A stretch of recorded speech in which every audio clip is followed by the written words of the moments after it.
پاکستان کی بقا اور پاکستان کو مضبوط بنانے کا رول انہوں نے بہت ایک اہم رکھا ہے. بڑے مشہور ہیں ان کے حور ہیں. اور یہ حور فورس کی جب ہم بات کرتے ہیں ایس پی پگاڑا کی طرف سے تو پھر 1965 کی وار میں 1971 کی وار میں یہ حور فورس وہی تھی, وہی مجاہد فورس تھی جو کہ پاکستان آرمی کے پیچھے آئی اور دشمن کا سامنا کیا. آج ایک میں کہوں گا ایک ایسا پروگرام ہے کہ جہاں پہلی دفعہ پیر پگاڑا آپ کے سامنے آ جا رہے ہیں لائیو ٹیلی ویژن میں اور آپ کے سامنے اپنے خیالات کا اظہار کریں گے. تو پیر صاحب سب سے پہلے میں آپ کو السلام علیکم کہوں گا. وعلیکم السلام. اور میں آپ سے یہ پوچھنا چاہتا ہوں کہ آپ ایک ایسی ٹرائب کے ایسی ایک جگہ کے پیر ہیں جہاں کے خیرپور کا ایک ڈسٹرکٹ ہے, تو اس کا بیک گراؤنڈ کیا ہے؟ اس کا بیک گراؤنڈ ویری سمپل ہے.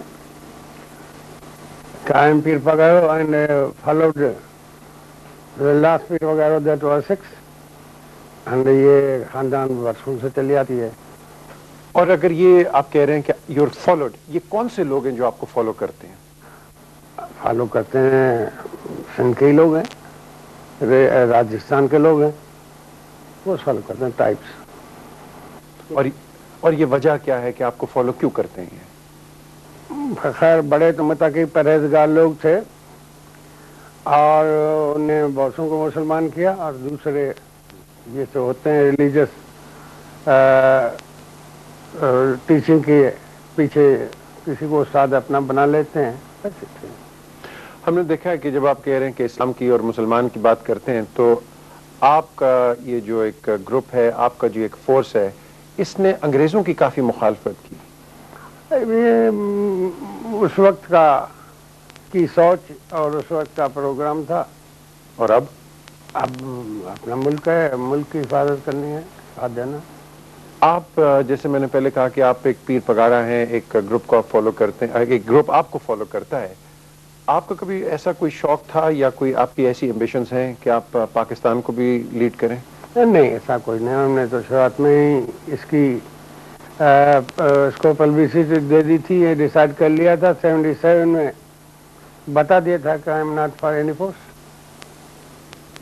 اچھا, آپ کی انٹریکشن کافی سیاستدانوں کے ساتھ رہی ہے. آپ نے ذوالفقار علی بھٹو کو بھی دیکھا, آپ نے ایوب خان کو بھی دیکھا, ضیاء الحق, اور کافی لوگوں کو آپ نے دیکھا ہے حکومت کے اندر.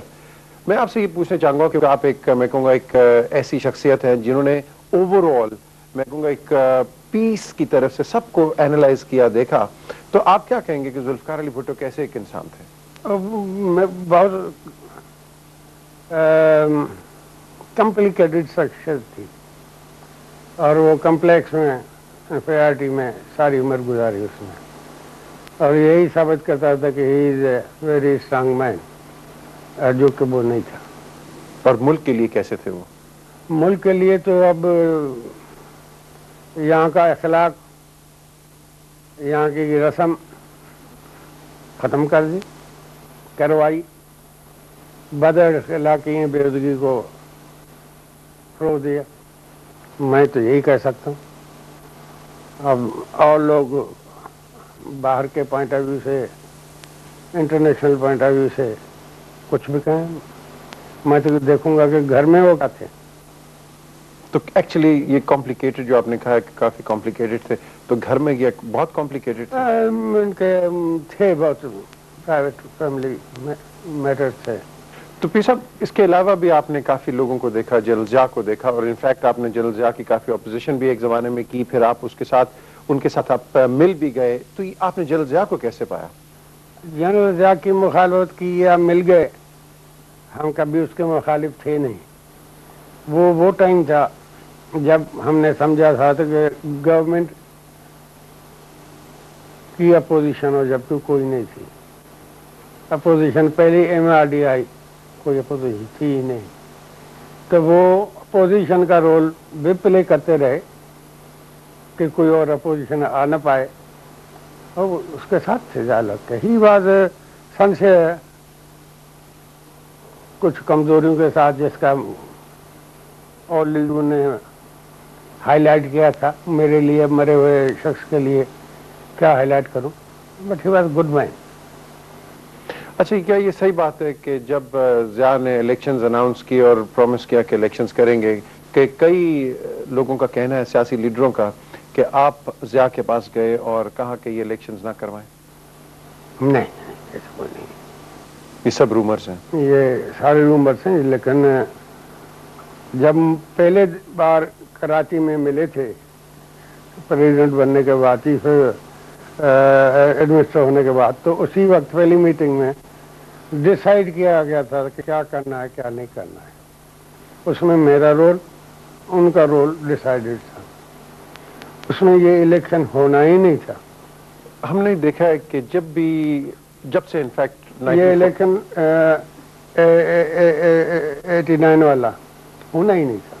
پھر صاحب ہم نے دیکھا ہے کہ جب سے پاکستان بنا ہے ہمیشہ ایک یہی سٹرگل رہی ہے کہ کوئی کہتا ہے کہ میں نے وزیر اعظم بننا ہے، کوئی کہتا ہے میں نے صدر بننا ہے، یا گورنر میں کہیں پھنسا رہتا ہے یا کوئی چیف منسٹر میں پھنسا رہتا ہے. آپ کے ساتھ الائنسز جب ہوئی ہیں، JUI، جماعت اسلامی، اس کے ساتھ دوسرے جو دیگر گروپس تھے، سارے فیکشنز بنتے ہیں، ایک حکومت کے خلاف جاتے ہیں اور پھر ایک ڈیل ہوتی ہے، پھر ڈیل کے بعد کچھ اور چیز نکلتی ہے. تو یہ پاکستان میں اس طرح کا سسٹم کیوں ہے؟ دیکھیں، یہاں کوئی کسی کو برداشت کرتا نہیں، سب امیدوار ہوتے ہیں اور امیدیں اپنی ظاہر نہیں کرتے اور پرے کرتے ہیں کہ کوئی ان کا نام آگے بڑھا دیں. اور میں نے ہمیشہ اس کو ریزسٹ کیا کیونکہ میں مائنارٹی میں تھا، وہ میجارٹی میں تھے، کہ میں کہتا تھا کہ کسی پر انگلی رکھو کہ اس کو بٹھانا ہے. آپ ہمیشہ سب کو نکالنے کے لیے بات تو کرتے ہیں، بٹھانے کے بعد تو پھر بھی کوئی اور بڑھ جاتا ہے. آپ تو ویسے ہی پکے ویسے خالی رہ جاتے ہیں. یہ ابھی تک چلا آیا ہے.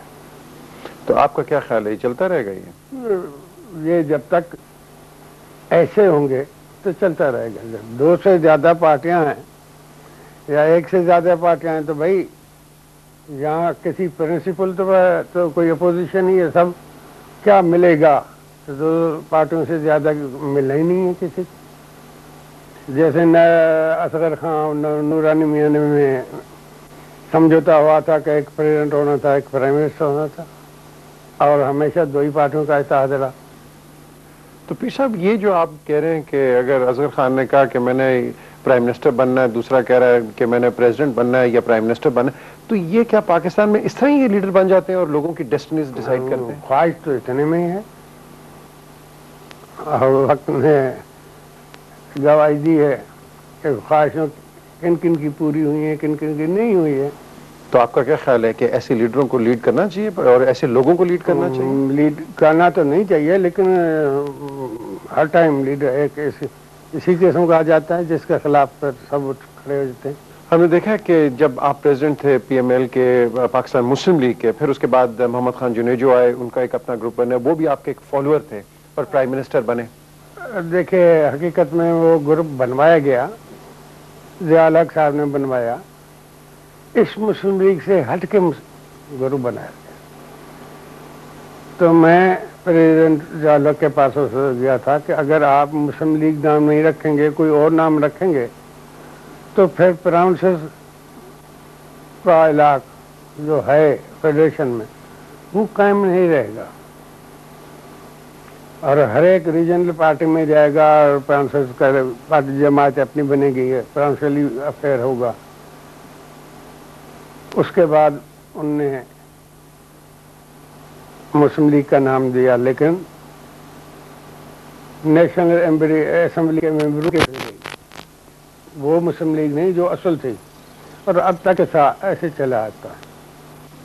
تو پھر ابھی آپ نے کہا کہ جنرل ضیاء کافی سنسیئر تھے، تو پھر وہ سنسیئر اپنے آپ کے ساتھ بھی تھے اور پرانی مسلم لیگ میں کیونکہ میرے قبضے میں تھی اور حالات ایسے بتاتے ہیں کہ جو بھی ایڈمنسٹریشن میں آتا ہے وہ میرے خلاف ہی ہوتا ہے. اگر وہ آپ کے خلاف ہوتا ہے کوئی وجہ تو ہوگی؟ وجہ جو ہے فائل اوپر ہے. کیا آپ کی انگریز کیا چھوڑ گئے اور اس ارادے کو کتنا پائے تکمیل تک پہنچانا.